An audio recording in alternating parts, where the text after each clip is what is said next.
ബോംബെയിൽ നിന്നും കപ്പൽ മാർഗമായിരുന്നു CH മുഹമ്മദ് കോയയുടെ ഹജ്ജ് യാത്ര. കപ്പൽ യാത്രയുടെ സാഹസികവും കഠിനവും അതേസമയം ആസ്വാദികരവുമായ അനുഭവങ്ങൾ CH വിവരിക്കുന്നുണ്ട്. അറഫയിലെ പ്രാർത്ഥനയെക്കുറിച്ച് CH ഇങ്ങനെ എഴുതി: വർഗവംശ ജാതിബന്ധങ്ങൾക്കതീതമായ ഒരു അന്താരാഷ്ട്ര സമ്മേളനത്തിലാണ് ഞങ്ങൾ. ആ സമ്മേളനത്തിന് നൂറ്റാണ്ടുകാലത്തെ പഴക്കമുണ്ട്.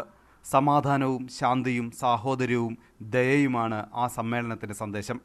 കറുത്തവനെ തീണ്ടാപ്പാടകലം നിർത്തി സാഹോദര്യം പ്രസംഗിക്കുന്ന സമ്മേളനമല്ല അത്. യാത്രാ പുസ്തകത്തെക്കുറിച്ച് പ്രൊഫസർ MN കാരശ്ശേരി: പലരും എഴുതിയിട്ടുണ്ട് ഹജ്ജിനെ പറ്റി. കാരണം ഹജ്ജിന് പോയി എല്ലാവരും എഴുതിയിട്ടുണ്ട്. അതിൽ ഏറ്റവും പ്രധാനപ്പെട്ടതായിട്ട് എനിക്കൊരു പരാമർശയോഗ്യമായിട്ട് തോന്നുന്നത് CH മുഹമ്മദ് കോയയുടെ എന്റെ ഹജ്ജ് യാത്ര. ചില കൗതുകങ്ങളും CH രേഖപ്പെടുത്തി. അദ്ദേഹം പറയാണ്, ഞാൻ ഇവിടെ വെച്ച് ഒരു മലയാളിയെ കണ്ടുമുട്ടി. അദ്ദേഹം താമരശ്ശേരിക്കാരാണ്, ഒരു ഡ്രൈവറാണ് എന്നൊരു വലിയ സംഗതി പോലെ പറയുമ്പോൾ ഇന്നും മലയാളികൾ തിങ്ങി നിറഞ്ഞു നിൽക്കുന്ന മക്കയിൽ ഇത് വായിക്കുന്ന നമുക്കൊരു പുതിയൊരു അനുഭവം.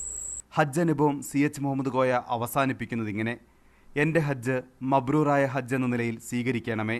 എൻ്റെ പാപങ്ങൾ പൊറുക്കുകയും മേലിൽ പാപത്തിൻ്റെ പന്ഥാവിൽ നിന്ന് എന്നെ തടഞ്ഞു നിർത്തുകയും ചെയ്യണമേ എന്ന് ഞാൻ കാരുണ്യവാനായ ദൈവത്തോട് പ്രാർത്ഥിക്കുകയും ഈ പ്രാർത്ഥനയിൽ പങ്കുചേരുവാൻ മാന്യവായനക്കാരോട് അപേക്ഷിക്കുകയും ചെയ്യുന്നു. മീഡിയ 1 തൃശൂർ.